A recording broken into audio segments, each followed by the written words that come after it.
புனித குர்ஆனில் ஒரு வசனம் உள்ளது. அதை படிப்பதன் மூலம் மனிதன் எதையும் அடைய முடியும். அது உலகியல் சார்ந்த விஷயங்களாக இருந்தாலும் சரி, ஆன்மீக விஷயங்களாக இருந்தாலும் சரி.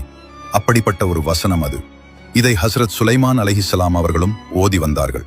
இதற்குள் எண்ணற்ற அற்புதங்களை என் இறைவன் மறைத்து வைத்துள்ளான். எந்த ஒரு நபர் எந்த ஒரு நோக்கத்திற்காக இதை ஓதினாலும் அல்லாஹ் அவருடைய துஆக்களையும் அவருடைய ஆசைகளையும் நிறைவேற்றுகிறான். அந்த நபர் அல்லாஹ்விடம் எதை வேண்டினாலும் அது அவருக்கு கிடைத்துவிடும். அந்த வசனம் இதுதான். இன்னஹு மின் சுலைமான் வ இன்னஹு பிஸ்மில்லாஹிர் ரஹ்மானிர் ரஹீம்.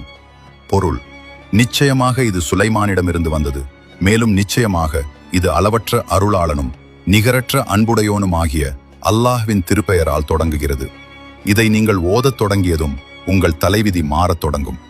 இரண்டாவது விஷயம், இதை எழுதி உங்களிடம் வைத்திருந்தால் நீங்கள் எங்கு சென்றாலும் வெற்றியை பெறுவீர்கள், முன்னேற்றம் அடைவீர்கள், கௌரவம் பெறுவீர்கள்.